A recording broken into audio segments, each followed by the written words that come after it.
കല്ലുവാതുക്കൽ സമുദ്രതീരം മതേതര വയോജന കേന്ദ്രത്തിൽ ഡോക്ടേഴ്സിനെ അധ്യാപകരെയും ആദരിക്കുന്ന ചടങ്ങ് പ്രശസ്ത പ്രഭാഷകനായ വി.കെ. സുരേഷ് ബാബു അവർകൾ ഉദ്ഘാടനം ചെയ്തു സംസാരിച്ചു.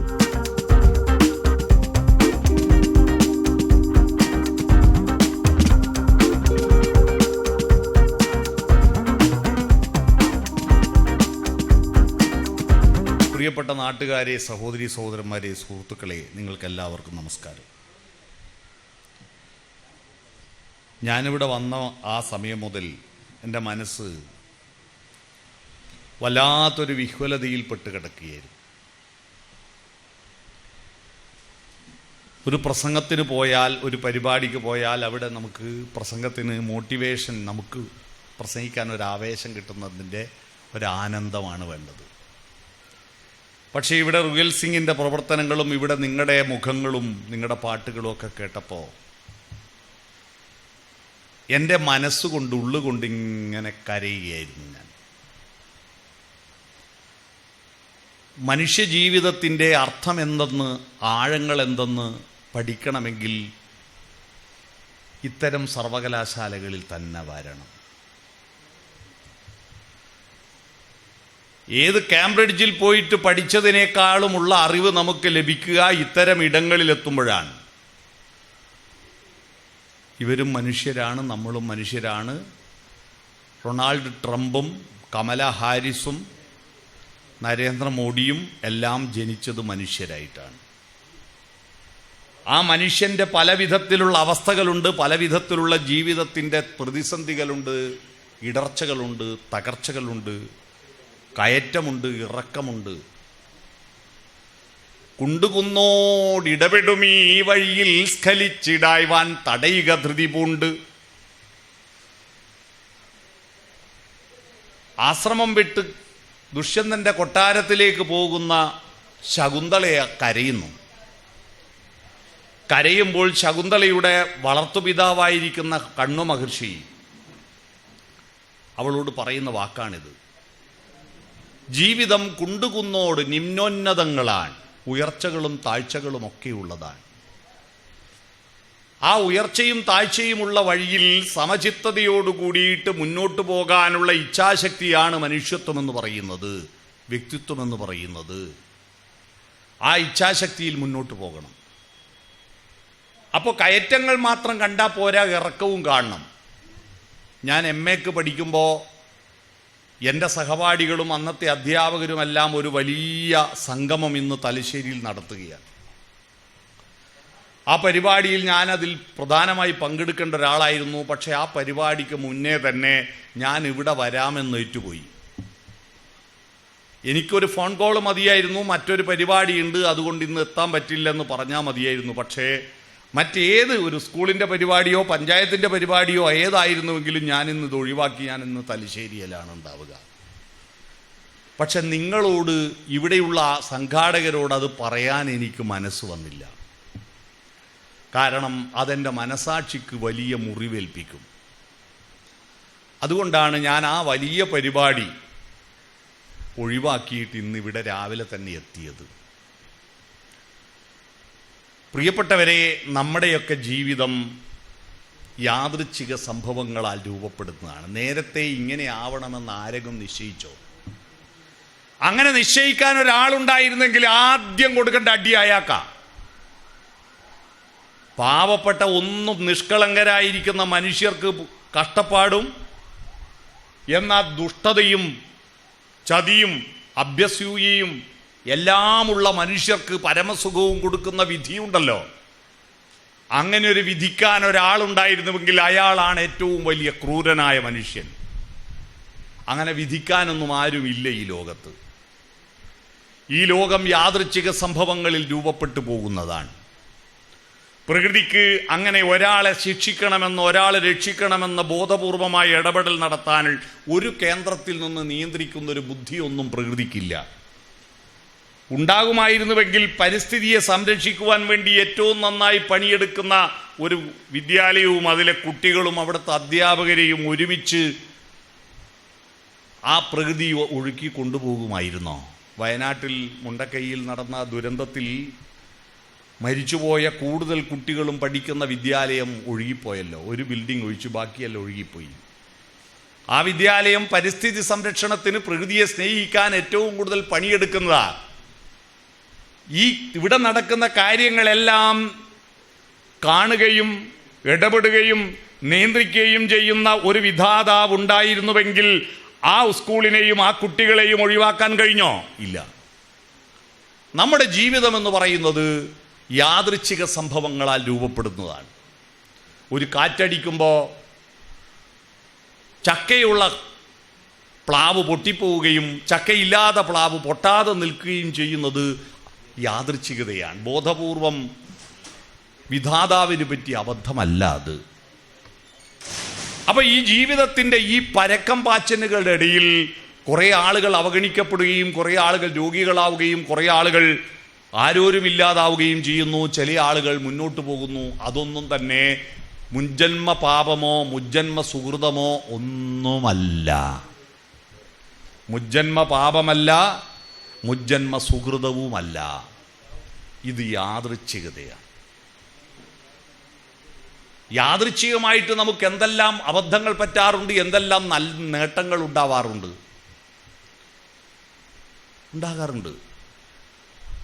ഒരു ചക്ക വീഴുമ്പോൾ അതിനടിയിൽ ഒരു മുയൽ പെട്ടുപോയാൽ എല്ലാ ചക്കയുടെയും അടിയിൽ മുയലിനെ കിട്ടണമെന്നില്ല.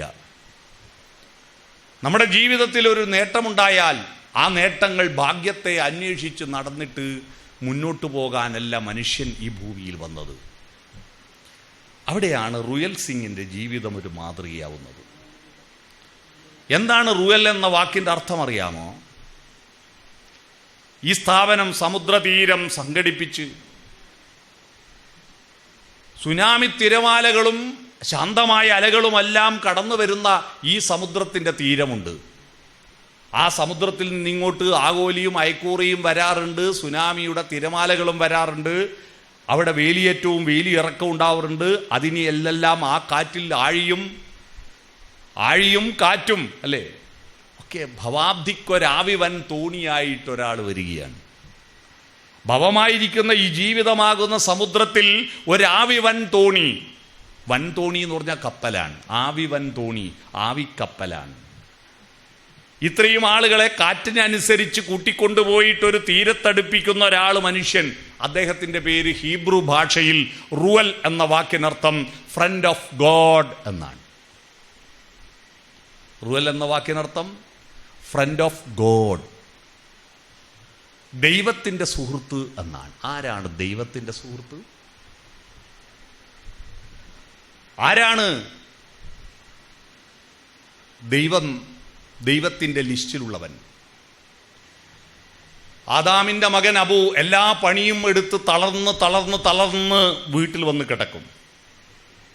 ഈ തളർച്ചയാണ് മനുഷ്യൻ്റെ കരുത്തെന്നറിയുന്നത്. മനുഷ്യൻ എപ്പോഴാണ് കരുത്തനാവുന്നത്? പണിയെടുത്ത് തളരുമ്പോഴാണ് മനുഷ്യൻ കരുത്തനാവുന്നത്. എപ്പോഴാണ് നല്ല സുഖമായ ഉറക്കമുണ്ടാവുന്നത്? മൃഷ്ടാന്നം ഭക്ഷണവും കഴിച്ചിട്ട് ഒരു പണിയെടുക്കാതെ കിടന്നുറങ്ങുന്നവൻ്റെ ഉറക്കം സുഖമായ ഉറക്കമല്ല. എല്ലാ പണിയും കഴിഞ്ഞിട്ട് തളർന്നുറങ്ങുന്ന ഉറക്കമാണ് സുഖമായ ഉറക്കം. ആദാമിൻ്റെ മകൻ അബു അങ്ങനെ തളർന്നുറങ്ങുകയായിരുന്നു. ഉറങ്ങിക്കൊണ്ടിരിക്കുമ്പോൾ അദ്ദേഹത്തിൻ്റെ സ്വപ്നത്തിൽ ഒരു മാലാഖ പ്രത്യക്ഷപ്പെട്ടു. മാലാഖ പ്രത്യക്ഷപ്പെട്ടിട്ട് ആ മാലാഖയുടെ കയ്യിൽ ഒരു ലിസ്റ്റ് അബുവിൻ്റെ ശ്രദ്ധയപ്പെടുത്തി. എന്താണ് ആ ലിസ്റ്റ് എന്ന് ചോദിച്ചു. അപ്പോൾ മാലാഖ പറഞ്ഞു, ഇത് ദൈവം ഇഷ്ടപ്പെടുന്നവരുടെ ആളുകളുടെ പേരാണ് എന്ന് പറഞ്ഞു. ഉടൻ തന്നെ അബു ദൈവം ഇഷ്ടപ്പെടുന്നവരുടെ ആളുകളുടെ ലിസ്റ്റിൽ എൻ്റെ പേരുണ്ടോ എന്ന് ചോദിച്ചില്ല. പകരം മറ്റൊരു ലിസ്റ്റുണ്ടോ എന്ന് ചോദിച്ചു അബു. ഏത് ലിസ്റ്റാണ്? ദൈവത്തെ ഇഷ്ടപ്പെടുന്നവരുടെ ലിസ്റ്റുണ്ടോ കയ്യിൽ? ഇല്ല. മലക്ക് മറുപടി പറഞ്ഞു, എങ്കിൽ അങ്ങനെ ഒരു ലിസ്റ്റിൽ എൻ്റെ പേര് കൂടി ചേർക്കണേ. ദൈവത്തെ ഇഷ്ടപ്പെടുന്നവരുടെ ലിസ്റ്റ് ഉണ്ടാക്കുന്നുണ്ടെങ്കിൽ അതിൽ എൻ്റെ പേര് കൂടി ചേർക്കണേ എന്നഭ്യർത്ഥിച്ചു അബു. സ്വപ്നം കഴിഞ്ഞു. അബു ഉറക്കഞ്ഞെട്ടി. മലക്ക് അപ്രത്യക്ഷമായി. പിറ്റേ ദിവസവും അബു തൻ്റെ ജോലി തുടർന്നുകൊണ്ടിരുന്നു. ഒരുപാട് ആളുകളെ സഹായിച്ചു. തനിക്ക് ജീവിക്കാൻ ആവശ്യമായ വരുമാനമുണ്ടാക്കാനുള്ള ജോലിയൊക്കെ ചെയ്തു. അന്ന് രാത്രിയും അബുവിൻ്റെ മുന്നിലൊരു മലക്ക് പ്രത്യക്ഷപ്പെട്ടു.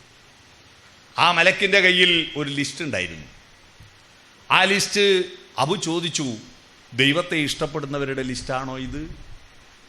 അപ്പോൾ മലക്ക് പറഞ്ഞു, അല്ല. പിന്നെ ഏതാണ്? ഇന്നലത്തെ പോലെ തന്നെ ലിസ്റ്റാണ്, ദൈവം ഇഷ്ടപ്പെടുന്നവരുടെ ലിസ്റ്റാണ്. എന്നിട്ട് ആ മലക്ക് ആ ലിസ്റ്റിൽ ആദ്യത്തെ പേര് വായിച്ചു. അത് ആദാമിൻ്റെ മകൻ അബു എന്നായിരുന്നു. ദൈവത്തെ ഇഷ്ടപ്പെടുന്നവരുടെ ലിസ്റ്റിൽ പെടുന്നവർക്ക് മാത്രമേ ദൈവം ഇഷ്ടപ്പെടുന്നവരുടെ ലിസ്റ്റിൽ കയറാൻ പറ്റൂ എന്ന് പറഞ്ഞാൽ അതാണ് ഈ കഥയുടെ സന്ദേശം. എങ്ങനെയാണ് നമ്മൾ ദൈവത്തെ ഇഷ്ടപ്പെടുന്നത്? സ്വന്തം മുന്നിലിരിക്കുന്ന മനുഷ്യന്റെ കണ്ണുകളിലെ ദൈന്യതയും ആർദ്രതയും സ്വപ്നങ്ങളും പ്രതീക്ഷകളും ആർദ്രതയും കാണാൻ പറ്റാതെ അരൂപിയാകുന്ന ഈശ്വരനെ ഇഷ്ടപ്പെടാൻ പരിശ്രമിക്കുന്ന വിഡ്ഢികളായിട്ട് നമ്മുടെ ലോകം വളർന്നുകൊണ്ടിരിക്കുക. അരൂപിയായിരിക്കുന്ന ദൈവം, അങ്ങനെ ഒരു ദൈവം എവിടെയാണുള്ളത്? ഈശ്വരനെ തേടി ഞാൻ അലഞ്ഞു, കടലുകൾ കടന്നു ഞാൻ തിരഞ്ഞു, അവിടെയുമില്ലീശ്വരൻ ഇവിടെയുമില്ലീശ്വരൻ, എവിടാണെൻ്റെ ഈശ്വരൻ്റെ വാസം. അല്ലേ? നമ്മുടെ ജീവിതമെന്ന് പറയുന്നത് ഒരു തീർത്ഥയാത്രയാണ്. എവിടത്തേക്ക്? തീർത്ഥയാത്രകൾ അമ്പലങ്ങളിലേക്കല്ല. തീർത്ഥമെന്ന് പറയുന്നത് ശുദ്ധജലമെന്നാണ്. നന്മയിലേക്കുള്ള യാത്രയാണ് തീർത്ഥയാത്ര. നിങ്ങൾ ഏത് അമർനാഥ് ഗുഹയിലും ഏത് കാശി രാമേശ്വരത്തിലും ഏത് കൊട്ടിയൂരിലും ഏത് മുഴക്കുന്ന് മൃദംഗശൈലീശ്വരിയിലും പറശ്ശിക്കടവിലും പത്മനാഭസ്വാമി ക്ഷേത്രത്തിലുമെല്ലാം അവിടെയൊന്നും നന്മയുണ്ടോ? ഉണ്ടെങ്കിൽ ഞാൻ കണ്ട ഏറ്റവും തിന്മയുള്ള ഒരു തീർത്ഥാടന കേന്ദ്രം ഞാൻ കണ്ടത് കന്യാകുമാരിയാണ്. കന്യാകുമാരി തീർത്ഥാടന കേന്ദ്രത്തിൽ പോയപ്പോൾ അവിടുത്തെ അമ്പലത്തിൻ്റെ അടുത്തേക്ക് വരുമ്പോൾ അവിടുത്തെ ആളുകളുണ്ടല്ലോ, ക്യൂ നിയന്ത്രിക്കുന്ന ആളുകൾ രാക്ഷസന്മാരുടെ പ്രതീതികളാണ്. മാറടാ, അങ്ങോട്ടോടറാ, ഇങ്ങോട്ടോടറാ, പേടിപ്പിക്കുന്ന, അട്ടഹസിക്കുന്ന, അലറുന്നതാണ്. ശാന്തത, ശാന്തി, ശാന്തി, ശാന്തി എന്നതല്ലേ ഭാരതത്തിൻ്റെ മന്ത്രം. എപ്പോഴാണ് ശാന്തി ഉണ്ടാവുന്നത്? ശാന്തി ഇല്ലെങ്കിൽ എത്ര പൈസ ഉണ്ടായിട്ടെന്താ? എത്ര പൈസ ഉണ്ടായിട്ടെന്താ? എത്ര കൊട്ടാരം ഉണ്ടാക്കിയിട്ടെന്താ? കൊട്ടാരം ചിന്തയാൽ ജാഗരം കൊള്ളുന്നു കൊച്ചു കുടിൽക്കത്രേ നിദ്രാസുഖം. കൊട്ടാരത്തിൽ സമാധാനമായിട്ട് കിടന്നുറങ്ങുമോ? ഇല്ല, എപ്പോഴും ടെൻഷനാണ്. എന്നാൽ പാതയോരത്ത് കിടന്നുറങ്ങുന്നവരെ കണ്ടിട്ടുണ്ടോ? കുഞ്ഞുണ്ണി മാഷ് ഒരു വരിയുണ്ട്, ഉടുത്ത മുണ്ടഴിച്ചങ്ങ് പുതച്ചങ്ങ് കിടക്കുകിൽ മരിച്ചങ്ങ് കിടക്കുന്ന സുഖമുണ്ടിടാം. ഉടുത്ത മുണ്ടഴിച്ച് പുതച്ച് കിടക്കുമ്പോൾ ഉള്ള പ്രത്യേകത, ഉടുത്ത മുണ്ടിന് നല്ല ചൂടുണ്ടാവും. അപ്പോൾ പുതക്കുമ്പോൾ തന്നെ ചൂടുണ്ടാവും. സാധാരണ നമ്മൾ ഏത് നല്ല പുതപ്പാണെങ്കിലും പുതക്കുമ്പോൾ പുതപ്പിനൊരു തണുപ്പായിരിക്കും. ഇനി ഈ പുതപ്പിന് ചൂട് പിടിക്കണം, നമ്മുടെ ചൂട് കൊണ്ട് പുതപ്പിന് ചൂട് പിടിക്കണം. ആ ചൂട് പിടിക്കുമ്പോഴേക്കും നമ്മൾ ഉറങ്ങിക്കഴിയും. പിന്നെ അതിന് ചൂടുണ്ടായിട്ടെന്താ, ചൂടില്ലാഞ്ഞിട്ടെന്താ? പുതക്കുമ്പോൾ ചൂടുള്ളതാണ് ഉടുത്തമുണ്ട്.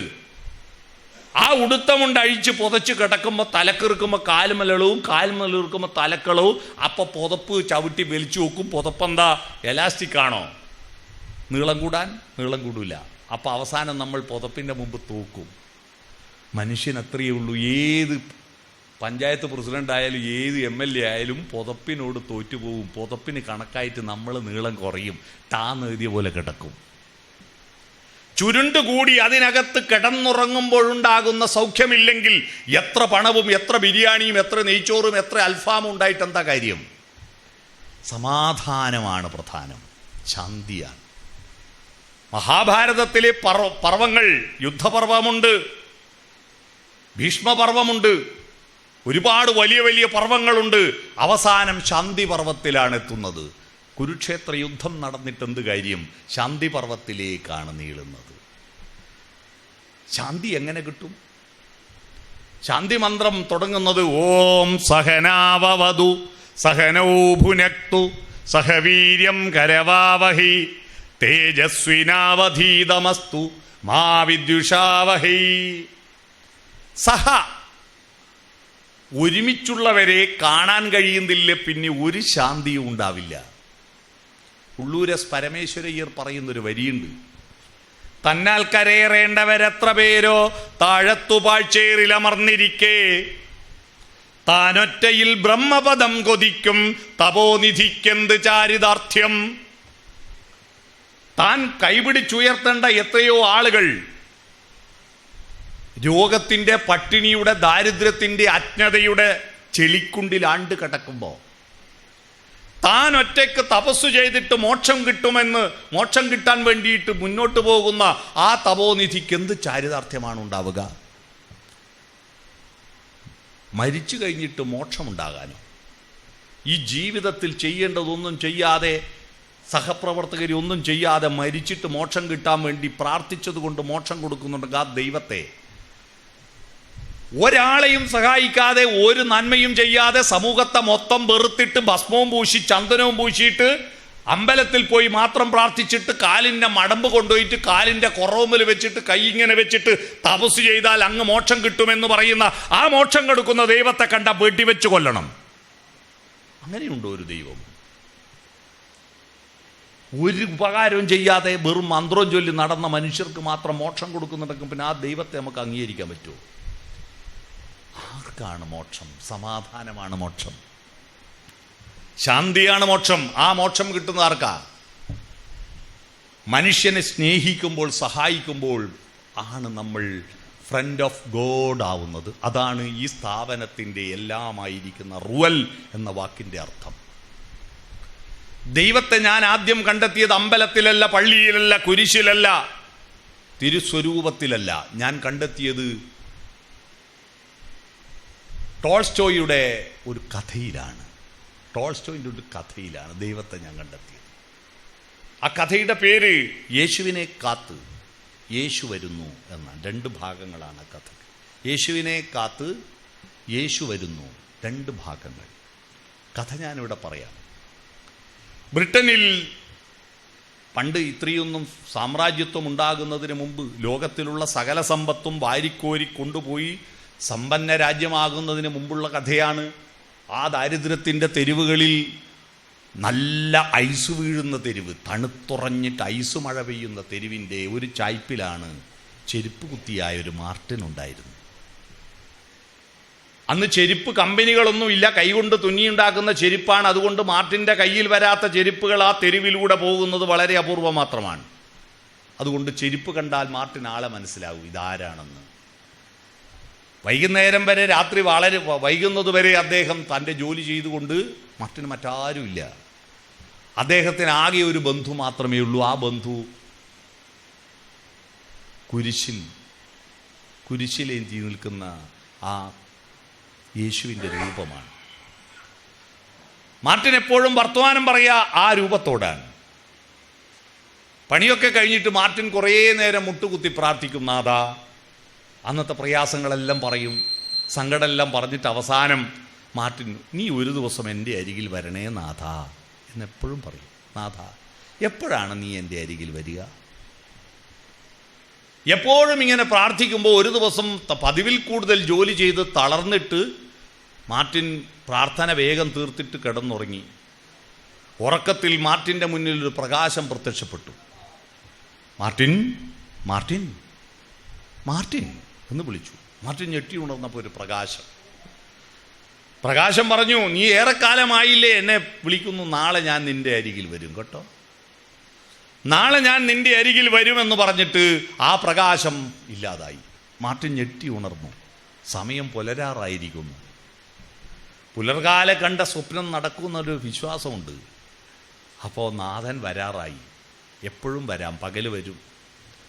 ഇനി ഉറങ്ങണ്ട നാഥനെ സ്വീകരിക്കുവാൻ വേണ്ടിയിട്ട് മാർട്ടിൻ ഒരു പ്രത്യേക കമ്പിളിപ്പുതപ്പ് വാങ്ങിക്കൊണ്ടുവന്നു. കമ്പിളിപ്പുതപ്പ് ഈ തണുപ്പ് കൂടിയ രാജ്യങ്ങളിൽ ഏറ്റവും പ്രധാനപ്പെട്ട ഒരു സാധനമാണ് കമ്പിളിപ്പുതപ്പ്. നാഥൻ വന്ന ഉടൻ തന്നെ പുതക്കാനായിട്ട് കമ്പിളിപ്പുതപ്പ് വാങ്ങിക്കൊണ്ടുവന്നു. കാബേജ് വാങ്ങിക്കൊണ്ടുവന്നിട്ട് അതിനെ കൊണ്ട് സൂപ്പുണ്ടാക്കി സമോവറിൽ വെള്ളം തിളപ്പിച്ചു വെച്ചു. നാഥൻ വന്ന ഉടനെ ആവി പറക്കുന്ന ചൂടോടെയുള്ള ചായ കൊടുക്കണം.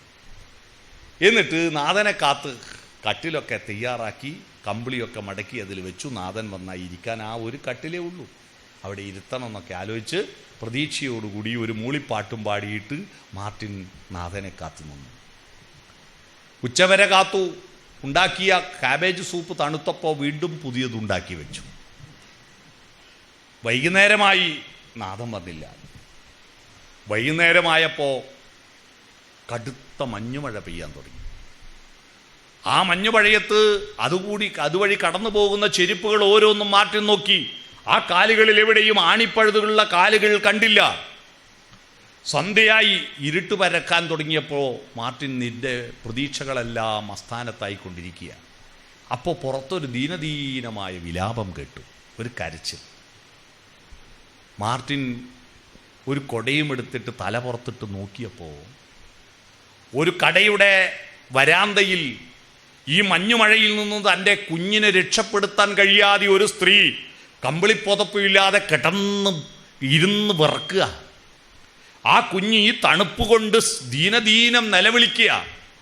മാർട്ടിൻ കൊടയുമായിട്ട് ഓടിപ്പോയിട്ട് ആ സ്ത്രീയെ ഈ കൊടയിൽ കയറ്റിയിട്ട് കൂട്ടിക്കൊണ്ടുവന്ന് തൻ്റെ ചായ്പിലേക്ക് കയറ്റിയിട്ട് വന്നുടനെ തോർത്തെടുത്തിട്ട് ആ കുഞ്ഞിനെ തോർത്തിച്ചിട്ട് തലയിലെ വെള്ളമൊക്കെ ആറ്റിയിട്ട് പെട്ടെന്ന് തന്നെ കമ്പിളിപ്പുതപ്പെടുത്തിട്ട് ആ കുഞ്ഞിനെ പുതപ്പിച്ചിട്ട് ചൂടോടെയുള്ള ചായ ആ അമ്മയ്ക്കും കുഞ്ഞിനും കുടിക്കാൻ കൊടുത്തു. അതിനുശേഷം ചൂടോടെയുള്ള കാബേജ് സൂപ്പും കുടിക്കാൻ കൊടുത്തു, ഭക്ഷണവും കൊടുത്തു. ആ സ്ത്രീ പറഞ്ഞു, 2-3 ദിവസമായി പട്ടിണിയിലാണ്, ഒരു പണിയില്ല. ഈ പ്രയാസത്തിൽ പട്ടണത്തിൽ വന്നാൽ എന്തെങ്കിലും ജോലി കിട്ടുമെന്ന് വിചാരിച്ചിട്ടാണ് വന്നത്.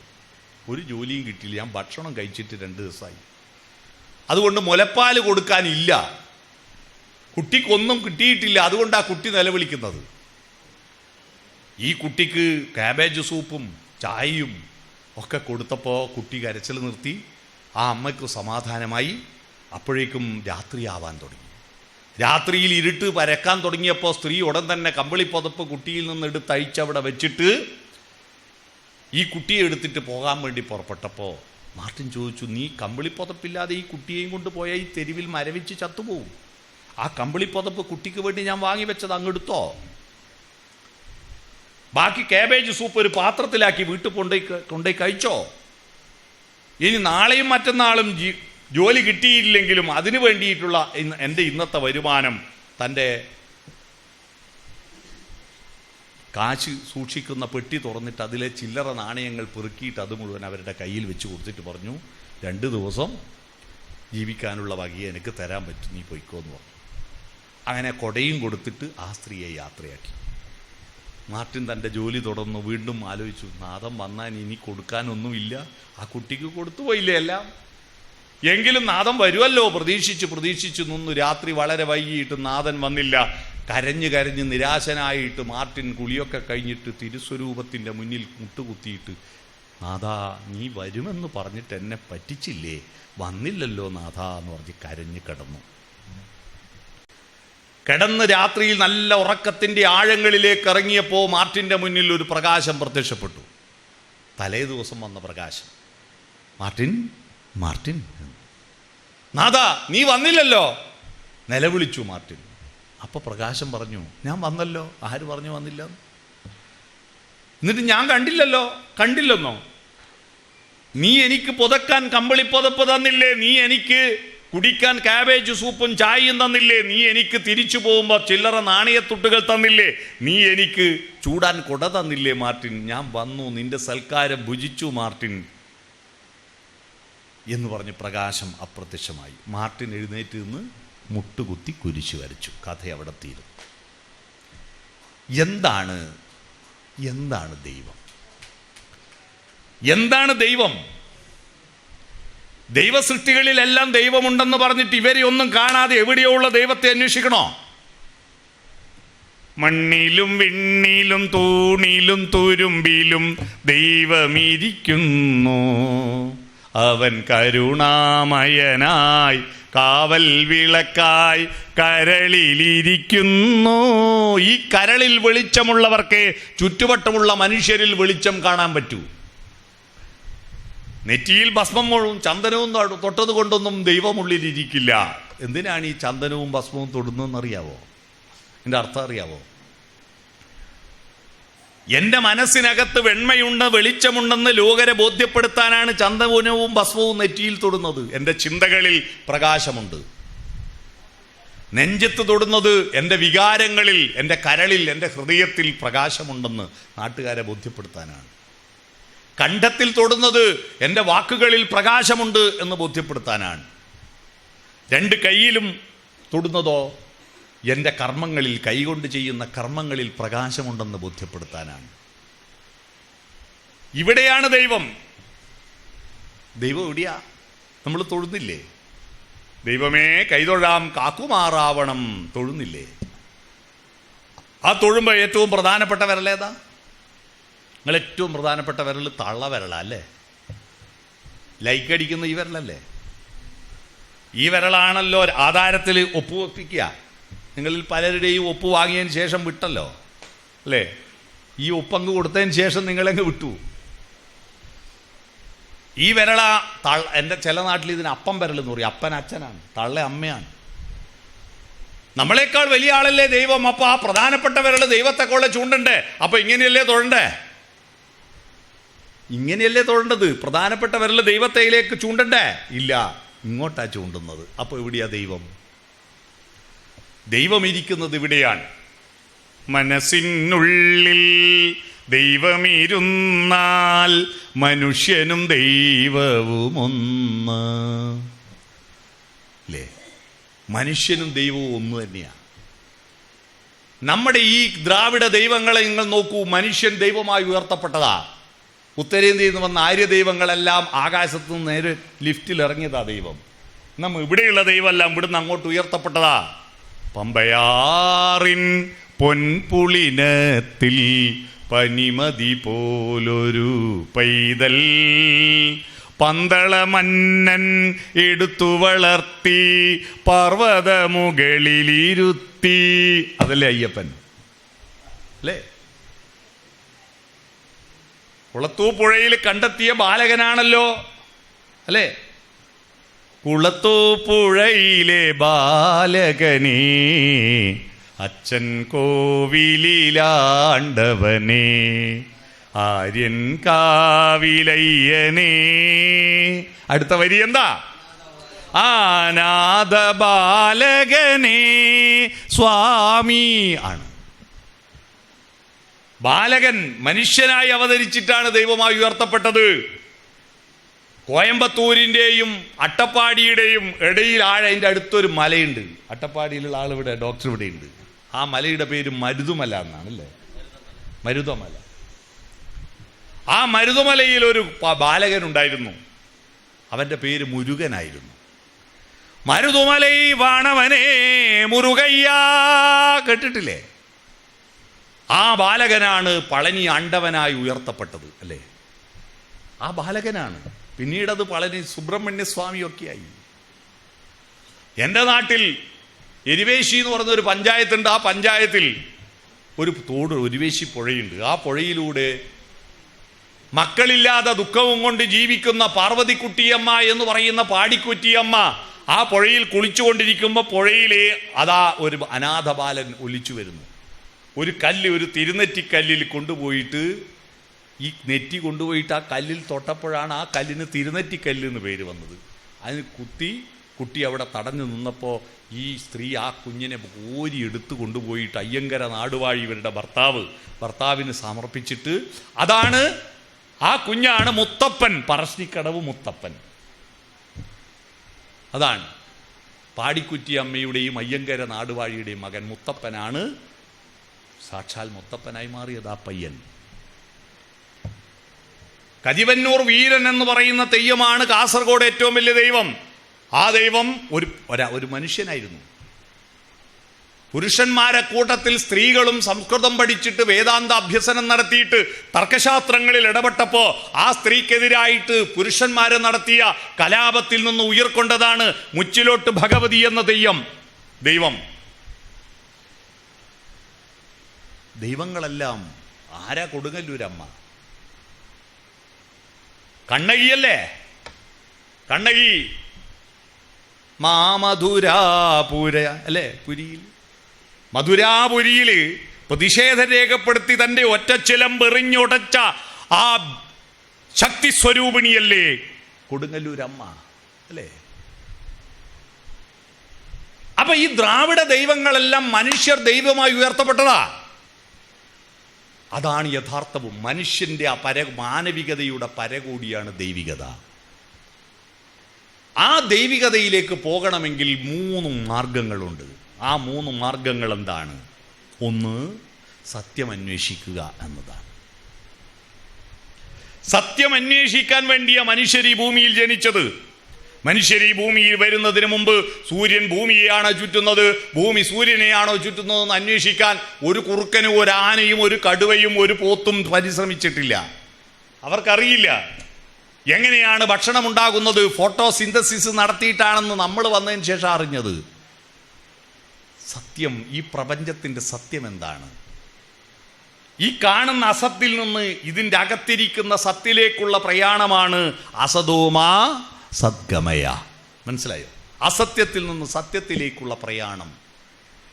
ആ സത്യം അന്വേഷിക്കുന്ന, അതുകൊണ്ട് ദൈവവിശ്വാസി, ഏറ്റവും നല്ല ദൈവവിശ്വാസി ആരാ?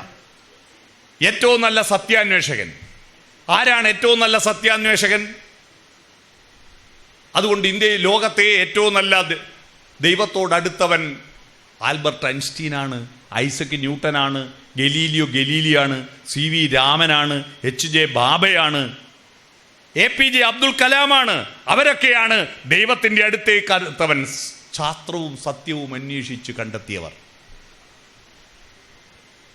റോക്കറ്റ് വിക്ഷേപിക്കുന്നതിൻ്റെ തൊട്ട് മുന്നോടിയായിട്ട് തേങ്ങയുടക്കുകയും ഗണപതി ഹോമവും നടത്തുകയും ചെയ്യുന്നത് എന്ത് വിഡ്ഢിത്തമാണ്. കാരണം അതിലും വലിയ ഇവർ ഈ റോക്കറ്റിനെ അയച്ചിട്ട് അവിടെ ചൊവ്വയിലും ചന്ദ്രനിലും എന്താ നടക്കുന്നതെന്ന് അറിയുന്ന ആ സത്യാന്വേഷണത്തേക്കാൾ വലിയ ഒരു പൂജയുമല്ല ഈ തേങ്ങയുടക്കൽ. അതാണ്, ആ അന്വേഷണമാണ് യഥാർത്ഥ സത്യം. സത്യം അന്വേഷിക്കുക. 2, സൗന്ദര്യബോധം ഉണ്ടാവുക. അവിടെയാണ് ഓണം ഉണ്ടാകുന്നത്. എന്താ ഓണം? ഓണം എന്ന് പറഞ്ഞാൽ എന്താ? വയറ് നിറയെ ഭക്ഷണം കഴിക്കലാണ് ഓണം എന്ന് വിചാരിച്ചോ? ഇല്ല. ഓണമെന്ന് പറയുന്നത് സൗന്ദര്യത്തിൻ്റെയും കൃഷിയുടെയും ഉത്സവമാണ്. സൗന്ദര്യബോധം ഇല്ലെങ്കിൽ തീർന്നില്ലേ? ഇപ്പം നേരത്തെ ഞാൻ വരുമ്പോൾ എല്ലാ സങ്കടങ്ങൾക്കിടയിലും നിങ്ങൾ പാട്ടുപാടിയില്ലേ അല്ലേ? ആ പാട്ടുപാടിയിട്ട് ആസ്വദിച്ച് കയ്യടിച്ചില്ലേ? എല്ലാവരും കയ്യടിച്ചില്ലേ? ഇവിടെ ഈ കല്ലുവാതുക്കൽ പഞ്ചായത്തിൽ അല്ലേ, അതല്ലേ പഞ്ചായത്ത്, കല്ലുവാതുക്കൽ പഞ്ചായത്തിലെ മുഴുവൻ പശുക്കളെയും വിളിച്ചിട്ട് സമ്മേളനം ചേർത്തിട്ട് പാട്ടുപാടി കൊടുത്താൽ പശുക്കൾ തലയാട്ടുവോ? ഇല്ല. മനുഷ്യർക്കേ പാട്ടാസ്വദിക്കാൻ പറ്റൂ. ആ ശബ്ദത്തിൻ്റെ സൗന്ദര്യമാണ് സംഗീതം, വാക്കുകളുടെ സൗന്ദര്യമാണ് സാഹിത്യം, നിറങ്ങളുടെ സൗന്ദര്യമാണ് ചിത്രം അല്ലേ? പ്രകൃതിയുടെ സൗന്ദര്യമാണ് പൂക്കൾ, പൂക്കളുടെ വസന്തോത്സവമാണ് ഓണം. ആവണിപ്പൊൻപുലരി ആനന്ദനീഹാര രത്നബിന്ദുക്കളാലിംഗനം ചെയ്ത പൂവേ, അരുണന്റെ രശ്മികൾ നിന്നെ തലോടുമ്പോൾ ആലസ്യമെന്തിനായി? ആവണിപ്പൊൻപുലരി. പൂക്കൾ, പ്രഭാതവും പൂക്കളും കുഞ്ഞിൻ്റെ പുഞ്ചിരിയുമാണ് ഈ ഭൂമിയുടെ ആഭരണങ്ങൾ എന്നൊരു പാട്ട് കേട്ടിട്ടുണ്ടോ നിങ്ങൾ? ഭൂമിക്ക് 3 ആഭരണങ്ങളുണ്ട്. കമ്മലും വളയൊന്നും അല്ലത്.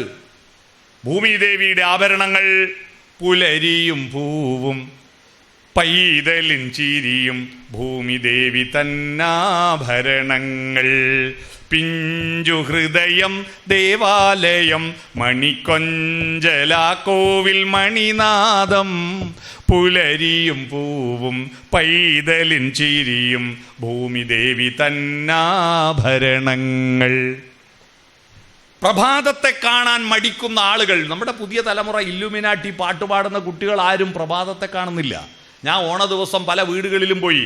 അവരെല്ലാം ഇന്ന് ലീവല്ലേ എന്ന് പറഞ്ഞിട്ട് ഓണത്തിന് രാവിലെ പൂക്കളം വരെ കാണാൻ താല്പര്യമില്ലാതെ 8 മണി 9 മണി 10 മണി വരെ കിടന്നുറങ്ങുക കുട്ടികൾ. എന്നിട്ട് വൈകുന്നേരമാകുമ്പം വെള്ളം, ഇത് ഓണം എന്ന് പറഞ്ഞാൽ വെള്ളമടിച്ച് തുള്ളലാണ്. നോക്കൂ, മൈനാഗപ്പള്ളി കേരളത്തിലെ ഭൂപടത്തിൽ രേഖപ്പെടുത്തിയത് എങ്ങനെയാ? പാവപ്പെട്ട 2 സ്ത്രീകൾ സ്കൂട്ടറുമ്മ പോകുമ്പോൾ ആ സ്കൂട്ടറിന്റെ മേലെ ഒരു ഡോക്ടർ കണ്ടില്ലേ, ഒരു ഡോക്ടർ, ഒരു പെണ്ണും ഓളൊരു കാമുകനും കൂടി വണ്ടി അടിച്ച് ആ തെറിച്ചു പോയ അവർ രക്ഷപ്പെടുമായിരുന്നു. പക്ഷേ ആ മദ്യലഹരിയിൽ വണ്ടി നിർത്തണ്ട, വിടടാന്ന് പറഞ്ഞു ഡോക്ടർ. കാമുകി പറഞ്ഞാൽ പിന്നെ കേൾക്കണ്ടേ, കാമുകൻ അടിച്ചു വിട്ടു, കാറ് കയറ്റിയിട്ട് ആ പെണ്ണിനെ കൊന്നിട്ട് പോയി. ഇതാണ് നമ്മുടെ ഓണത്തിൻ്റെ കേരളം കണ്ട വാർത്ത. അതാണല്ലേ ഇന്നത്തെ പത്രത്തിലെ പ്രധാന വാർത്ത. അതാണ്. ആരാണവനെ മുന്നോട്ട് നയിച്ചത്? മദ്യം. എന്നിട്ട് ആ മദ്യം ചെയ്ത ക്രൂരതയെ കണ്ടിട്ട് അത് സഹിക്കാൻ വയ്യാറ്റാതെ വൈകുന്നേരം ഒന്ന് സ്മോൾ അടിക്കാൻ വേണ്ടി പോവാ. ആ ക്രൂരതക്കെതിരെ പറയാൻ ഒരു മദ്യപാനിക്കും അവകാശമില്ല. മദ്യപിക്കുക, ആർത്ത് തുള്ളുക, ഇതാണ് ജീവിതമെന്ന് തെറ്റിദ്ധരിച്ചിരിക്കുന്ന മൂഢന്മാർ, വിഡ്ഢികൾ ഉണ്ടാവുകയാണ്. അവർക്ക് അൽഫാം ഇഷ്ടമാണ്, അവർക്ക് ചിക്കൻ കബാബ് ഇഷ്ടമാണ്, അവർക്ക് ഷവർമ ഇഷ്ടമാണ്. പക്ഷേ അവർക്കൊരു പൂവിനെ ഇഷ്ടമല്ല, പൂമ്പാറ്റ ഇഷ്ടമല്ല. നിങ്ങൾ പുതിയ തലമുറയിലെ ഇല്ലുമിനാട്ടി കുട്ടികളെയും കൂട്ടിയിട്ട് നിങ്ങളൊരു പൂന്തോട്ടത്തിൽ പോയി നോക്കൂ. അവിടുത്തെ പൂക്കളെയോ പൂമ്പാറ്റകളെയോ തുമ്പികളെയോ അവർക്കിഷ്ടമല്ല. പകരം അവർക്ക് തെരുവുകളിൽ പാനുകളിൽ ഇങ്ങനെ തിരിയുന്ന ഇറച്ചി കാണുമ്പം അവർക്കിഷ്ടമാണത്. അവർക്ക് ഷവർമ ഇഷ്ടമാണ്, അവർക്ക് ഇത്തരത്തിൽ ഭക്ഷണം ഇഷ്ടമാണ്. ഒരു തരം രാക്ഷസീയത വളർന്നു വരികയാണ് നമ്മുടെ നാട്ടിൽ. രാക്ഷസീയത വളർന്നു വരിക. എത്രയെത്ര മദ്യപിച്ചിട്ട് എത്രയെത്ര ആളുകൾ, 32 ആളുകൾ മരിച്ചു പോയില്ലേ ഇവിടെ കല്ലുവാതുക്കലിൽ? എത്ര മദ്യ ദുരന്തങ്ങൾ നടന്നു. എന്നിട്ടും ഇത് വേണ്ടെന്ന് വെക്കുന്നില്ലല്ലോ. എന്തൊരു ഭീകരതയാണ്! ഓണത്തിന്റെ ആർദ്രത മുഴുവൻ നശിപ്പിച്ചുകൊണ്ടിരിക്കുകയാണ് ഈ മദ്യപാനവും മയക്കുമരുന്നും MDMA-യും മറ്റൊക്കെ പലതും വരിക അല്ലേ. ഡോക്ടർ MDMA എന്ന ശ്രീജയ ഡോക്ടറൊക്കെ ഇന്നലെ ട്രോള് കണ്ടതാ. ഡോക്ടറുടെ ബിരുദം MDMA എന്നാണ്. എന്തൊരു ഭീകരതയാണ് നടക്കുന്നത്! മനുഷ്യപ്പറ്റ് കുറഞ്ഞു വരികയാണ്. ഭക്ഷണം മോഷ്ടിച്ചതിൻ്റെ പേരിൽ അടിച്ചു കൊന്നു ഒരു ആദിവാസി ബാലനെ, മധുവിനെ. കേരളത്തിൻ്റെ ഒരു കാലത്തും ആ മനസാക്ഷിക്കേറ്റിരിക്കുന്ന മുറിവിൻ്റെ വ്രണം മാറൂല കേട്ടോ. എന്നാൽ നമ്മുടെ കേരള സംസ്കാരം എന്താ ലോകത്തോട് പറഞ്ഞ്, വിശന്നതിൻ്റെ പേരിൽ മോഷ്ടിക്കാം, അതിൻ്റെ പേരിൽ കേസ് കൊടുക്കരുതെന്ന് നാടൻപാട്ടിലെ മനുഷ്യരുടെ വായ്ത്താരിപ്പാട്ടുകളിൽ ഉണ്ടായിരുന്നു. കേട്ടിട്ടില്ലേ? വിഷുവും ഓണവും എന്താ? വിഷുവും ഓണവും കേരളത്തിൻ്റെ ജാതിമത വർഗ വർണ്ണ വ്യത്യാസങ്ങൾക്ക് അതീതമായിരിക്കുന്ന പ്രകൃതിയുടെ വസന്തോത്സവമാണ്, കാർഷികോത്സവമാണ്. വിത്തിൻ്റെ ഉത്സവമാണ് വിഷു, കൊയ്ത്തിൻ്റെ ഉത്സവമാണ് ഓണം. പുതുമഴ എന്ന് പറയുന്നത് മഴയാണല്ലോ. വർഷം, മഴ എന്ന് പറഞ്ഞാൽ, വർഷം എന്ന് പറഞ്ഞാൽ കൊല്ലം എന്ന് അർത്ഥമില്ല. കൊല്ലം എന്ന് പറഞ്ഞാൽ കൊല്ലം ജില്ലയാണ്. കൊല്ലവർഷം എന്ന് പേര് വന്നത് കൊല്ലത്ത് വെച്ച് AD 825 കൊല്ലത്ത് വെച്ചിട്ട് കലണ്ടർ ഉണ്ടാക്കിയത്. മലയാളിക്ക് സ്വന്തം കൊല്ലം ഉണ്ടായത് AD 825. അന്ന് കൊല്ലവർഷം അന്ന് വർഷം തുടങ്ങിയത് കൊണ്ട് കൊല്ലവർഷം എന്നറിയപ്പെട്ടു. കൊല്ലക്കാരുണ്ടാക്കിയ വർഷം അത് കൊല്ലവർഷം 825. വർഷം എന്ന് പറഞ്ഞാൽ മഴ. ഹർഷബാഷ്പം തൂകി വർഷപഞ്ചമി വന്നു, ഇന്ദുമുഖി ഇന്നു രാവിൽ എന്തു ചെയ്വൂ നീ സഖി, എന്തു ചെയ്വൂ നീ. ഹർഷബാഷ്പം തൂകി. ജയേന്ദ്രൻ്റെ അതിമനോഹരമായൊരു പാട്ടാണ്. വർഷപഞ്ചമി വന്നു, വർഷം മഴയാണ്. പുതുവർഷം, പുതുമഴ പെയ്യുമ്പോൾ വയലേലുകളിൽ കൈക്കോട്ട് കൊടുത്തിട്ട്, കൈക്കോട്ട് എന്ന് പറഞ്ഞാൽ അറിയാവോ? ഇവിടെ തൂമ്പാന്നാ കൂതാലിന്നോ എന്താ പറയുക? ഞങ്ങൾക്ക് കൈക്കോട്ടാണ്. കൈക്കോട്ട് എടുത്തിട്ട് വയലുകളിലേക്ക് കർഷകർ പോവും, കയ്യിൽ വിത്തും ഉണ്ടാവും. അതാ വിഷുപക്ഷിയുടെ പാട്ട്, വിത്തും കൈക്കോട്ടും, വിത്തും കൈക്കോട്ടും. അന്ന് വയലുകളിൽ യൂറിയും പൊട്ടാഷും ഫോസ്ഫറസും ഒന്നും ഇല്ല. അന്ന് വളം എന്ന് പറയുന്നത് വൃക്ഷത്തിൻ്റെ ഇലകളാണ്. ഞങ്ങളതിന് തോല് തൂപ്പ് എന്നൊക്കെ പറയും മലബാറിൽ. ഈ ഇലകൾ കൊണ്ടുപോയി തറച്ചു കൊട്ട്, അതാണ് വയലിലേക്കുള്ള വളം. അപ്പം ഈ ഇലകൾ അഴിക്കാൻ വേണ്ടി, പൊഴിക്കാൻ വേണ്ടിയിട്ട് അച്ഛൻ കൊമ്പത്ത്, വയൽ വൃത്തിയാക്കാൻ അമ്മ വരമ്പത്ത്, വീട്ടിലാളില്ല കള്ളം മുറ്റത്ത്, പാടി ചെമ്പോത്ത്. കള്ളം വന്നത് സ്വർണവും വെള്ളിയും മോട്ടിക്കാനല്ല, ആകെ മോട്ടിക്കേണ്ട ഒരു സാധനമേ ഉള്ളൂ. പ്ലാവുമ്മ ചക്കയുണ്ട്, കള്ളൻ ചക്കേട്ടു, കണ്ട മിണ്ടണ്ട, കൊണ്ട തിന്നോട്ടെ. കള്ളൻ ചക്ക പറിച്ചത് പണയം വെക്കാനല്ലല്ലോ, ബിസിനസ് നടത്താനല്ലോ, വിശന്നിട്ട് കഴിക്കാൻ വേണ്ടിയിട്ടാ ചക്ക പറിക്കുന്നത്. അതുകൊണ്ട് അതിൻ്റെ പേരിൽ കണ്ട മിണ്ടണ്ട, പരാതി കൊടുക്കണ്ട, കൊണ്ട തിന്നോട്ടെ. ഇതാ വിഷുപക്ഷിയുടെ പാട്ടിൻ്റെ അർത്ഥം. വിശപ്പുള്ളവൻ മോഷ്ടിച്ചാൽ അതിൻ്റെ പേരിൽ കേസെടുക്കരുത്, അതിൻ്റെ പേരിൽ പരാതി പറയരുത്, അതിൻ്റെ പേരിൽ ശിക്ഷിക്കരുത്. ജീവൻ വാൽജീൻ്റെ കഥ പറയുന്ന വിക്ടർ ഹ്യൂഗോവിൻ്റെ പാവങ്ങൾ എന്ന നോവൽ വായിച്ചിട്ടുണ്ടോ നിങ്ങൾ? ആ നോവലിൻ്റെ പ്രമേയം അതാണ്. വിശക്കുന്നവന് മോഷ്ടിച്ചാൽ അതിൻ്റെ പേരിൽ ശിക്ഷിക്കരുത് എന്നാണ്. അതാണ് നമ്മുടെ വായ്ത്താരി പാട്ടിൽ പറയുന്നത്. അങ്ങനെ ആ മേടമാസത്തിൽ വിത്തിട്ട് കഴിഞ്ഞാൽ ഇടവപ്പാതിയും മിഥുനപ്പാതിയും കർക്കടകപ്പേമാരിയും കഴിഞ്ഞിട്ട് വയലുകളിൽ കറ്റയെ പ്രസവിക്കുന്ന കാലമുണ്ടാകും. കതിര് വന്നു കഴിഞ്ഞ് ആ കതിരുകൾ നിറയേറ്റിയിട്ട് അല്ലേ പുത്തരി ഉത്സവം നടത്താൻ കറ്റകൾ പ്രസവിക്കുന്ന ആവണിപ്പാടങ്ങളിൽ ഓണമുണ്ടാകും. കൊയ്ത്തിന്റെ ഉത്സവമാണ് ഓണം, വിത്തിന്റെ ഉത്സവമാണ് വിഷു.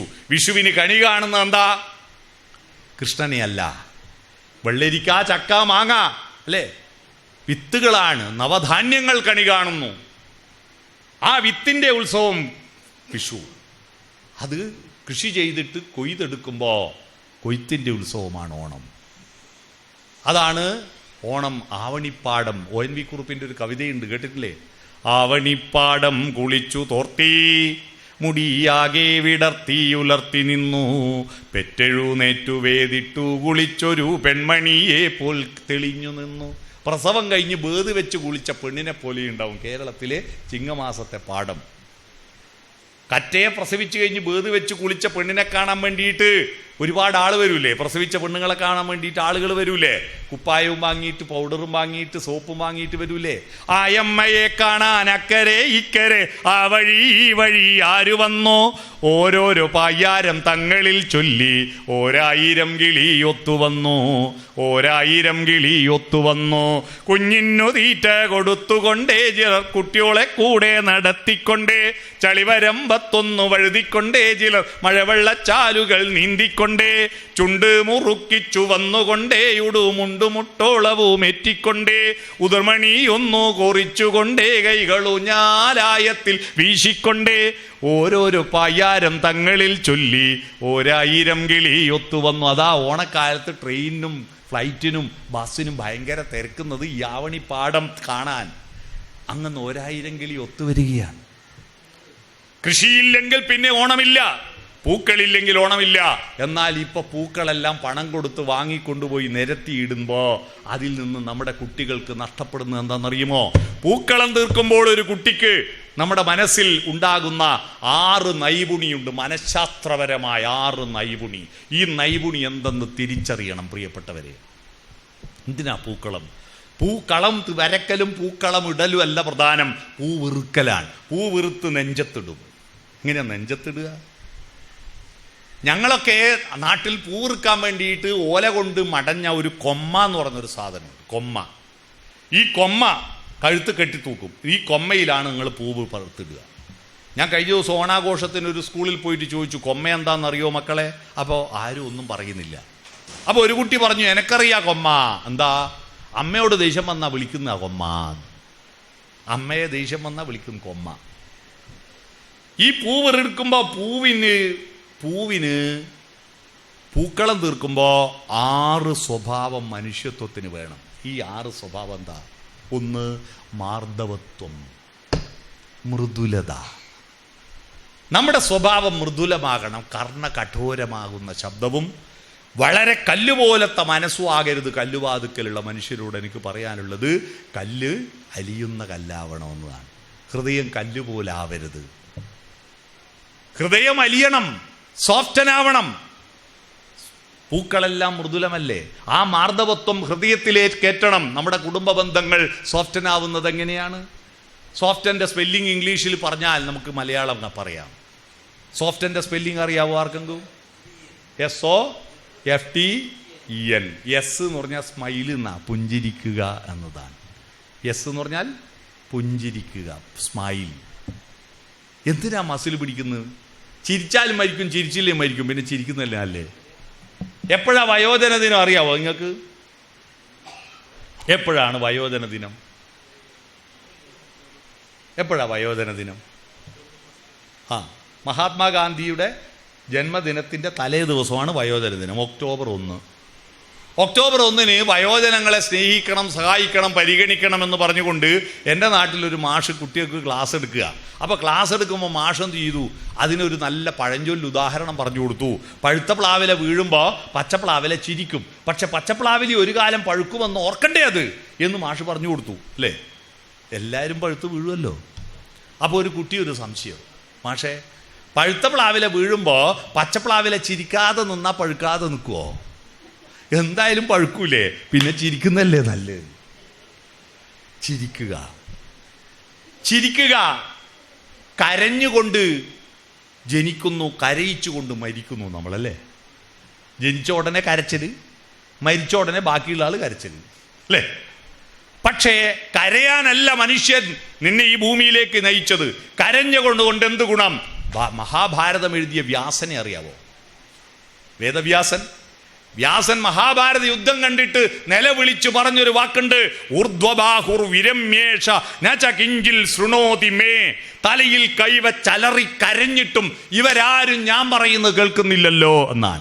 കരഞ്ഞതുകൊണ്ട് ലോകത്തൊരു നേട്ടവുമില്ല. കരയേണ്ടത് എന്തിനാ? കരയേണ്ടത് സമയത്ത് കരയണം. പക്ഷേ അത് നമ്മുടെ ദുഃഖം പുറത്തേക്ക് കളയാൻ വേണ്ടിയിട്ട് സമാധാനിക്കാനാണ് കരയത്. അല്ലാതെ കരഞ്ഞതുകൊണ്ട് ലോകത്ത് കരയുന്ന കുട്ടിക്കേ എരയുള്ളൂ എന്നൊക്കെ പറയാറുണ്ടെങ്കിലും കരഞ്ഞതുകൊണ്ട് ഒരു പരിഗണനയും കിട്ടില്ല. കരയാതെ ഫൈറ്റ് ചെയ്യണം, പ്രതികരിക്കണം, ഇടപെടണം, മുന്നോട്ട് പോകണം. അല്ലാതെ അയ്യോ കരഞ്ഞതുകൊണ്ട് ഈ കപ്ലങ്ങ എന്ന് പറയുന്ന സാധനമില്ലേ, നിങ്ങളുടെ കപ്ലങ്ങ ഞങ്ങൾക്ക് കർമ്മോസാ. എൻ്റെ നാട്ടിൽ ഒരു സ്ത്രീ കപ്ലങ്ങ കറി വെക്കാൻ വേണ്ടി മുറിച്ചിടുക. അപ്പോൾ മുട്ടുകുത്തി ചെറിയ കുഞ്ഞുണ്ട്, മുട്ടുകുത്തി വന്നിട്ട് ഇതിലൊന്നെടുത്തിട്ട് കുഞ്ഞ് വായിലിട്ടു.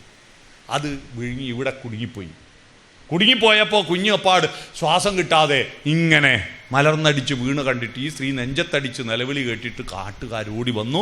ഈ കുഞ്ഞിനെ എടുത്ത്, ശ്വാസം കിട്ടാത്ത കുഞ്ഞിനെ എടുത്ത് വണ്ടി കയറ്റിയിട്ട് ഞങ്ങളുടെ നാട്ടിൽ ഹരിശങ്കർ ഡോക്ടറെ അടുത്ത് കൊണ്ടുവന്നു. ഡോക്ടറെ അടുത്ത് വരുമ്പോഴേക്ക് കുഞ്ഞ് മരിച്ചു പോയിരുന്നു. ഡോക്ടറോട് കൂടെ നിന്ന ചെറുപ്പക്കാർ പറഞ്ഞു, ഇവർ നെഞ്ചത്തടിച്ച് നിലവിളിക്കുന്നത് കേട്ടിട്ടാണ് ഞങ്ങൾ ഓടി വന്നതെന്ന്. അന്ന് ഡോക്ടർ പറഞ്ഞൊരു വാക്കുണ്ട്, ഈ സ്ത്രീ നെഞ്ചത്തടിക്കുന്നതിന് പകരം ആ കുട്ടിയുടെ പുറത്താ ഒന്ന് അടിച്ചിരുന്നെങ്കിൽ അത് തെറിച്ചു പോവായിരുന്നു. കരയേണ്ടടത്തെ കരയാവൂ. കുഞ്ഞിന് അബദ്ധം പറ്റിയാൽ നെഞ്ചത്തടിച്ച് നിലവിളിച്ച് ആര് വരണ്ട് രക്ഷിക്കാൻ? അതിന് പകരം ആ കുഞ്ഞിൻ്റെ പുറത്തൊന്നടിച്ച് അതങ്ങ് തെറിച്ചു. നമുക്ക് ചെയ്യേണ്ട കാര്യങ്ങൾ ചെയ്യേണ്ട സമയത്ത് ചെയ്യണം. കരയേണ്ടടത്തേ കരയാവൂ. ചിരിക്കേണ്ടടത്തേ ചിരിക്കാവൂ. ദേഷ്യം വരേണ്ടടത്തേ ദേഷ്യം വരാവൂ. അത്തരത്തിൽ വയോജനങ്ങൾ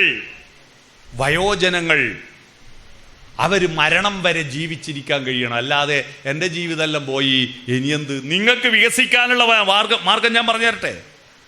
ബിരിയാണി തിന്നാറില്ലേ? ബിരിയാണി തിന്നുന്നതിനേക്കാൾ രസമുള്ള ഒരു സാധനം ഞാൻ പറഞ്ഞു തരട്ടെ. സന്തോഷ് ഏച്ചിക്കാനത്തിൻ്റെ ബിരിയാണി എന്ന് പറഞ്ഞൊരു കഥ വായിച്ചാൽ മതി. ഇവിടെ ഉണ്ടോ? ഇവിടുത്തെ ലൈബ്രറിയിലുണ്ടോ? ഉച്ചത്തിൽ ഒരാൾ വായിക്കുക. ഈ പാട്ടുപാടുന്ന കുറേ പാട്ടുപാടിയില്ലേ ഇവിടെ? അതേപോലെ ആരെങ്കിലും ഒരു കഥ വായിക്കുക. മാധവിക്കുട്ടീൻ്റെ നെയ്പ്പായസം എന്ന് പറയുന്ന കഥ വായിക്കുക. ടി പത്മനാഭൻ്റെ ഗൗരി എന്ന് പറയുന്ന കഥ വായിക്കുക. പ്രകാശം പരത്തുന്ന പെൺകുട്ടി എന്ന് പറയുന്ന കഥ വായിക്കുക. ഇതൊക്കെ വായിക്കുക. നല്ല രസമുള്ള കഥയാ. അതെല്ലാം വായിക്കുക. ഒരു കവിത ചൊല്ലിക്കൂടെ? മരണം വരെ വായിച്ചു കൊണ്ടിരിക്കുക. ഈ വായന എന്ന് പറഞ്ഞാൽ സ്കൂളിൽ പഠിക്കുന്ന കുട്ടികൾക്ക് മാത്രം ഉള്ളതാണെന്ന് ധരിച്ചതാ നമുക്ക് പറ്റിയ അബദ്ധം. കല്യാണം കഴിച്ചാൽ പിന്നെ പുസ്തകം വായിക്കൂല. കേരളത്തിലെ 90% പുരുഷന്മാരും സ്ത്രീകളും വിവാഹത്തിന് ശേഷം പുസ്തകം വായിക്കൂല. ഈ വിവാഹത്തിൻ്റെ രജിസ്ട്രേഷൻ്റെ അഗ്രിമെൻറ്റിൽ ഇനി പുസ്തകം വായിക്കാൻ പാടില്ല എന്ന് എഴുതി തന്നിട്ടുണ്ട് ആരെങ്കിലും? ഇല്ല. പിന്നെ കല്യാണം കഴിഞ്ഞാൽ പിന്നെ എന്താ പണി? ഉണ്ണുക, ഉറങ്ങുക, ഉണ്ണി ഉണ്ടാക്കുക, വിസർജിക്കുക. ഈ പണി മാത്രം എടുത്താൽ മനുഷ്യനാവുമോ? ഇതെല്ലാം മൃഗങ്ങളും ചെയ്യുന്നില്ലേ? നമ്മൾ മനുഷ്യരായത് ഭക്ഷണം കഴിക്കുന്നത് കൊണ്ടോ, കിടന്നുറങ്ങുന്നത് കൊണ്ടോ, ഇണചേരുന്നത് കൊണ്ടോ, വിസർജിക്കുന്നത് കൊണ്ടോ അല്ല. ചിരിക്കുന്നത് കൊണ്ടും, ചിന്തിക്കുന്നത് കൊണ്ടും, പാട്ടുപാടുന്നത് കൊണ്ടും, സ്നേഹിക്കുന്നത് കൊണ്ടുമാണ് മനുഷ്യരായത്. ഇതൊന്നും ചെയ്യാതെ രാവിലെ എഴുന്നേൽക്കുക, നേരെ ടോയ്ലറ്റിൽ പോവുക, ഒരു പ്രഭാതത്തെ കണി കാണൂല. മുന്നിലത്തെ വാതിൽ തുറന്നിട്ട് ആ പ്രഭാതത്തിൽ മുറ്റത്ത് വിരിഞ്ഞു നിൽക്കുന്ന ആ പൂക്കളുടെ ഇതളിൻ്റെ മേലെ ഒരു മഞ്ഞുതുള്ളിയെ കണ്ടിട്ട് ആ മഞ്ഞുതുള്ളി അടർന്ന് വീഴുമ്പോൾ ഉണ്ടാകുന്ന അതിൻ്റെ സൗന്ദര്യം ആസ്വദിക്കാൻ പറ്റിയിട്ടുണ്ടോ? വയലിലെ പൂക്കളുടെ മേലെ വെയിൽ തട്ടുമ്പോൾ വൈരക്കല്ല് പോലെ വയലിലെ പൂക്കളുടെ മേലെയുള്ള മഞ്ഞുതുള്ളി തിളങ്ങുന്നത് കണ്ടിട്ട് സൂര്യാംശുവോരോ വയൽ പൂവിലും വൈരം പതിക്കുന്നു എന്ന് പാട്ടുപാടിക്കൂടെ? പുൽക്കൊടിത്തുമ്പിന്റെ മൂർധാവിലെ മഞ്ഞുതുള്ളിയിൽ സൂര്യകിരണങ്ങൾ തട്ടുമ്പോൾ അത് ചുവന്നു വരുന്നത് കണ്ടിട്ട് ഉഷാകിരണങ്ങൾ പുൽകി പുൽകി തുഷാരബിന്ദുവിൻ വദനം ചുവന്നു പകലിൻ മാറിൽ ദിനകരകരങ്ങൾ പവിഴമാലികകൾ അണിഞ്ഞു എന്നൊരു പാട്ടുപാടിക്കൂടെ? ആകാശത്തെ മഴവില്ല് മനുഷ്യരുണ്ടായിട്ട് 3 ലക്ഷം വർഷമായിട്ടുള്ളൂ. എന്നാൽ 300 കോടി വർഷങ്ങൾക്ക് മുമ്പ് ഈ ഭൂമിയിൽ മഴ വന്നപ്പോ, ഇവിടെ പുഴയുണ്ടായപ്പോ, ഇവിടെ സമുദ്രങ്ങൾ ഉണ്ടായപ്പോ, അന്ന് മഴയും വെയിലുമുള്ള കാലത്തെല്ലാം മഴവില്ലും ഉണ്ടായിരുന്നു. പക്ഷെ ആ മഴവില്ലിന് 7 നിറമാണെന്ന് എണ്ണാൻ നമ്മൾ വന്നേരേ കഴിഞ്ഞിട്ടുള്ളൂ. അതിനു മുമ്പ് ഒരാളും 7 നിറമെന്ന് എണ്ണിയിട്ടില്ല. അതിൽ violet, IndiGo, blue, green, yellow, orange, red, VIBGYOR എന്ന് കണ്ടുപിടിച്ചിട്ടില്ല. ആ മഴവില്ലിനെ നോക്കിയിട്ട് മാരിവില്ലു പന്തലിട്ട് ദൂരചക്രവാളം മാടി മാടി വീളിക്കുന്നതറിഞ്ഞില്ലേ, പഞ്ചശരൻ വളർത്തുന്ന പൈങ്കിളിപ്പെണ്ണെന്ന് പാടാൻ ആരും ഉണ്ടായിരുന്നില്ല. മനുഷ്യർ ഈ ഭൂമിയിൽ വരുന്നതിന് മുമ്പ് പൂക്കൾ ഉണ്ടായിരുന്നു ഈ ഭൂമിയിൽ. പക്ഷെ ആ പൂക്കളെ നോക്കിയിട്ട് ആ തുളസിയുടെ കതിർ നുള്ളിയെടുത്തിട്ടൊരു മാല കെട്ടിയിട്ട്, തുളസി കതിർ നുള്ളിയെടുത്ത് കണ്ണനൊരു പൂജയ്ക്കായി പൊട്ടാത്ത നൂലിൽ കെട്ടാൻ ഒരു പൊട്ടനും ഉണ്ടായിരുന്നില്ല. നമ്മൾ വന്നതിന് ശേഷം കൃഷ്ണനെയും രാമനെയും അള്ളാഹുവിനെയും യേശുവിനെയും പ്രാർത്ഥിക്കാൻ തുടങ്ങിയ. അതിനു മുമ്പ് ഒരു പള്ളി ഉണ്ടായിരുന്നില്ല, ഒരമ്പലം ഉണ്ടായിരുന്നില്ല, ഒരു ആരാധനാലയം ഉണ്ടായിരുന്നില്ല. മനുഷ്യർ വന്നതിന് മുമ്പ് ഇവിടെ ആരും പ്രാർത്ഥിച്ചിരുന്നില്ല. ഒരു ഓംകാരവും ഉണ്ടായിരുന്നില്ല, ഒരു അള്ളാഹു അക്ബർ വിളി ഉണ്ടായിരുന്നില്ല, ഒരു ഈശോ മിശിഹായ്ക്ക് സ്തുതി ഉണ്ടായിരുന്നില്ല. എല്ലാം നമ്മൾ വന്നതിന് ശേഷം അതൊക്കെ ഇല്ലാതെ കുറെ തിന്നുക, കിടന്നുറങ്ങുക, അത് അതിന് മുമ്പേ ഉണ്ട്. മനുഷ്യർ വരുന്നതിന് മുമ്പേ തിന്നുന്നുണ്ട്, കിടന്നുറങ്ങുന്നുണ്ട്, ഇണചേരുന്നുണ്ട്, വിസർജിക്കുന്നുണ്ട്. ആ പണിയെടുക്കാൻ മാത്രം പിന്നെ നമ്മളിങ്ങ് വരണോ? കടുവ പോരെ, ആന പോരെ, പുലി പോരെ? നമ്മളെന്തിനാ മനുഷ്യരായത്? ചിരിക്കാൻ, ചിന്തിക്കാൻ, പാട്ടുപാടാൻ, സ്വപ്നങ്ങൾ കാണാൻ, സ്നേഹിക്കാൻ, സൗന്ദര്യബോധം ആസ്വദിക്കാൻ. അതിനുവേണ്ടിയ മനുഷ്യനുണ്ടായത്. മരണം വരെ അത് ചെയ്യൂ. ഇത്തിക്കര ബ്ലോക്ക് പഞ്ചായത്ത് പ്രസിഡന്റ് ശ്രീമാൻ ശ്രീകുമാർ അധ്യക്ഷത വഹിച്ച് സംസാരിച്ച യോഗത്തിൽ ശ്രീമാൻ ശ്രീകണ്ഠൻ നായർ സ്വാഗതം പറഞ്ഞു. ശ്രീ റിവൽ സിംഗിൻ്റെ നേതൃത്വത്തിൽ ആരംഭിക്കപ്പെട്ട സമുദ്രതീരം ഇന്ന് മറ്റ് സ്ഥാപനങ്ങളിൽ വ്യത്യസ്തമായിട്ടുള്ള ഒട്ടേറെ പ്രവർത്തനങ്ങൾ ഏറ്റെടുക്കുന്നു എന്നുള്ളതാണ് പ്രത്യേകത. ഇത്തരത്തിലുള്ള ഒട്ടേറെ സ്ഥാപനങ്ങൾ നമ്മുടെ സംസ്ഥാനത്തുണ്ട്. നമ്മുടെ സംസ്ഥാനത്തിൽ പ്രധാനപ്പെട്ട ഇത്തരം സ്ഥാപനങ്ങൾ ഉള്ള ഒരു ജില്ലയും കൂടിയാണ് കൊല്ലം ജില്ല. വയോജന കേന്ദ്രം എന്ന നിലയിൽ മാത്രം നടത്തുന്ന ഒരു സാമൂഹിക പ്രതിബദ്ധതയല്ല, മറിച്ച് നാട്ടിലെ ജീവകാരുണ്യ പ്രവർത്തനങ്ങൾക്ക് മുഴുവൻ നേതൃത്വം കൊടുത്തക്ക നിലയിലാണ് റിവൽ സിംഗിൻ്റെ നേതൃത്വത്തിലുള്ള സമുദ്രതീരത്തിൻ്റെ പ്രവർത്തനം. റിവൽ സിംഗിന് എനിക്ക് ചെറുപ്പകാലം തൊട്ടറിയാം. പുരോഗമന യുവജന പ്രസ്ഥാനത്തിൻ്റെയൊക്കെ പ്രവർത്തനവുമായി ബന്ധപ്പെട്ടുകൊണ്ട് നിരവധി സംഭവങ്ങൾക്ക് നേതൃത്വം കൊടുത്തിട്ടുള്ള ഒരു വ്യക്തി എന്ന നിലയിൽ ചെറുപ്പകാലം മുതൽ തന്നെ ഏൽപ്പിക്കുന്ന ഉത്തരവാദിത്വം കൃത്യമായി ചെയ്യുവാനും അത് പൂർത്തീകരിക്കുവാനും ഇടപെട്ടിട്ടുള്ള ഒരു എഫർട്ട് വളരെ വലുതാണ്. തീർച്ചയായിട്ടും അത്തരത്തിലുള്ള എഫർട്ട് തന്നെയാണ് ഈ സ്ഥാപനത്തിൻ്റെ വിജയം എന്നുള്ള കാര്യത്തിൽ യാതൊരു സംശയമില്ല. ഞാനിവിടെ ഒട്ടേറെ പ്രാവശ്യം ഇവിടെ വന്നിട്ടുണ്ട്. വന്നപ്പോൾ മറ്റ് കേന്ദ്രങ്ങളിൽ നിന്ന് വ്യത്യസ്തമായി എനിക്ക് കാണുവാൻ കഴിയുന്നത് എല്ലാവരെയും ഒരേപോലെ നോക്കിക്കാണുവാനും ഒരേപോലെ ഇടപെടുവാനും കഴിയുന്ന ഒരു വയോജന കേന്ദ്രമാണിത്. ഇപ്പോൾ സെക്കുലർ എന്ന വയോജന കേന്ദ്രം എന്ന നിലയിലാണ് ഒരു അടിക്കുറിപ്പ് കൊടുത്തിട്ടുള്ളത്. തീർച്ചയായിട്ടും അതിന് അഭിനന്ദിക്കുവാൻ കഴിയുന്നതാണ്. ഇപ്പോൾ സെക്കുലർ എന്ന വാക്കിന് ഏറ്റവും കൂടുതൽ പ്രാധാന്യം കൽപ്പിക്കപ്പെടേണ്ട പുതിയ കാലഘട്ടം കൂടിയാണ്. സെക്കുലറിസം എല്ലാം മാറി ഇത്തരം മേഖലകളെല്ലാം തന്നെ പുതിയൊരു കാലഘട്ടത്തിൻ്റെ കച്ചവട കേന്ദ്രങ്ങളായിക്കൊണ്ടിരിക്കുന്ന പുതിയ കാലഘട്ടവുമുണ്ട്. ആ നിലയിൽ നിന്ന് വ്യത്യസ്തമായി തൻ്റെ വരുമാനത്തിൻ്റെ ഭൂരിഭാഗവും ഇത്തരം മേഖലയിൽ പ്രയോജനപ്പെടുത്തുകയാണ്. കഴിഞ്ഞ തവണ വന്നപ്പോഴാണ് പുതുതായി നിർമ്മിക്കുന്ന വയോജന സമുദ്രതീരത്തിൻ്റെ പുതിയ കെട്ടിടം സന്ദർശിക്കാനിടയായി. വളരെ വായ്പയൊക്കെ എടുത്തുകൊണ്ട് വായ്പയൊക്കെ തിരിച്ചടയ്ക്കാൻ കഴിയുമെന്ന പ്രതീക്ഷതയിൽ സമൂഹത്തിലുള്ള മറ്റുള്ളവരുടെ സഹായമെല്ലാം പ്രതീക്ഷിച്ചുകൊണ്ടാണ് ഇത്തരത്തിലുള്ള പ്രവർത്തനങ്ങളുമായി മുന്നോട്ട് പോകുന്നത്. തുടർന്ന് ഡോക്ടേഴ്സിനും അധ്യാപകർക്കും ശ്രീമാൻ സുരേഷ് ബാബു അവർകൾ സമുദ്രതീരം കൂട്ടുകുടുംബത്തിന്റെ സ്നേഹാദരവ് നൽകി ആദരിച്ചു.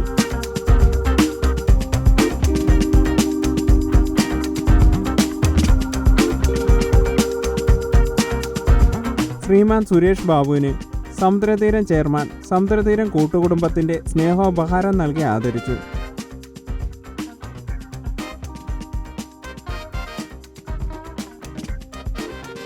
സമുദ്രതീരം PRO ശശിധരൻ പിള്ളയുടെ നന്ദിയോടെ ചടങ്ങ് അവസാനിച്ചു.